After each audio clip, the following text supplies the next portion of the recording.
మీ సొంత ఇంటి కలకు అసలైన నేస్తం బీబీజీ ఇండియా. అమరావతిలో నికార్సైన ప్రాపర్టీ కోసం కాంటాక్ట్ 040690322244.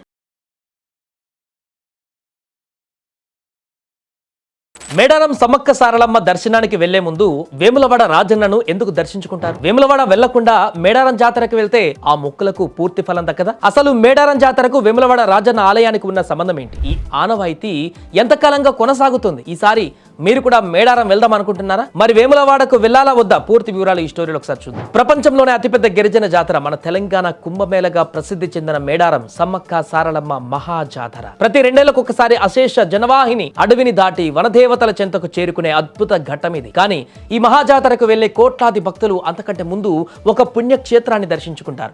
ఆ క్షేత్రం వేములవాడ శ్రీ రాజరాజేశ్వర స్వామి ఆలయం. మేడారం ప్రయాణానికి వేములవాడకు ఉన్న సంబంధం ఏంటి? అసలు రాజన్నను దర్శించుకుంటేనే వనదేవతలు తమ కోరికలు తీరుస్తారని భక్తులు ఎందుకు నమ్ముతారు? ఈ తరతరాల సంప్రదాయం వెనుక ఉన్న రహస్యం, అవినవ భావ సంబంధం ఏంటో ఈ రోజు తెలుసుకుందాం. చివరి వరకు చూడండి. హిందూ భక్తులకి ఇది తప్పక తెలియాల్సినటువంటి విషయం. దక్షిణ కాశీగా ప్రముఖ శైవ క్షేత్రంగా ప్రసిద్ధి చెందిన వేములవాడ కోరిన కోరికలు తీర్చే రాజన్న కొలువైన పవిత్ర స్థలం. మేడారం జాతర వచ్చిన ప్రతిసారి తెలంగాణ నుంచే కాక ఇతర రాష్ట్రాల నుంచి వచ్చే భక్తులందరూ ముందుగా రాజన్నను దర్శించుకోవడం గత కొన్నేళ్లుగా వస్తున్న బలమైనటువంటి ఆనవాయి. మేడారం జాతర తేదీలు దగ్గర పడగానే వేములవాడ ఆలయంలో భక్తుల రద్దీ ఊహించినంతగా పెరుగుతోంది. రాజన్న దర్శనం చేసుకుని తలనీలాలు సమర్పించి పవిత్ర ధర్మగుండంలో పుణ్యస్నానాలు ఆచరించి కోడెముక్కులు చెల్లించుకున్న తర్వాతే భక్తులు మేడారానికి బయలుదేరుతారు.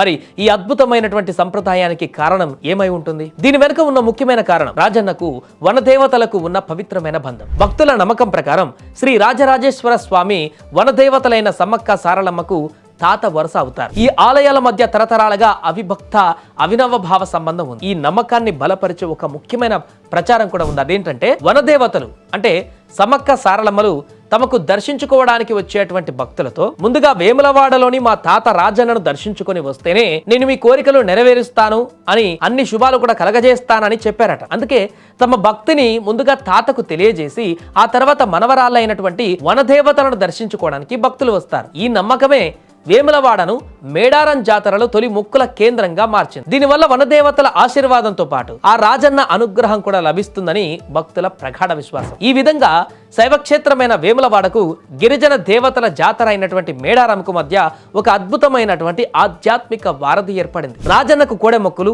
తలనీలాలు సమర్పించడం, మేడారంలో వనదేవతలకు బెల్లాన్ని బంగారంగా సమర్పించడం, ఈ రెండు కూడా పుణ్యక్షేత్రాల దర్శనం భక్తులకు సంపూర్ణ భక్తిభావాన్ని, శక్తిని ప్రసాదిస్తుందని నమ్మకం. ఈ పద్ధతి తరతరాలుగా సాగుతున్న కేవలం ఒక సంప్రదాయంగానే కాకుండా తెలంగాణ సంస్కృతికి, భక్తి విశ్వాసాలకు ప్రత్యేకంగా నిలిచింది. మేడారం జాతర వస్తే వనదేవతల రణం గుర్తుకు వస్తుంది. ఆ రణానికి ముందు ఆ పోరాటానికి శక్తినిచ్చిన తాత ఆశీర్వాదం తీసుకోవడం భక్తుల దృఢ సంకల్పానికి, నిండైన విశ్వాసానికి నిదర్శనం. ఇకపై మీరు మేడారం వెళ్ళేటప్పుడు మీ ప్రయాణంలో వేములవాడ రాజన్న దర్శనం కూడా భాగమైందని, ఆ వెనుక ఉన్న పవిత్ర బంధం ఏంటో మర్చిపోవద్దు. ఈ అద్భుతమైన విషయాన్ని మీ స్నేహితులు, బంధువులకు కూడా తెలియజేయండి. మీకు ఈ వీడియో నచ్చినట్లయితే లైక్ చేయండి. మీ అభిప్రాయాలను, ఇంకేమైనా డౌట్స్ ఉంటే కూడా కామెంట్ చేయండి.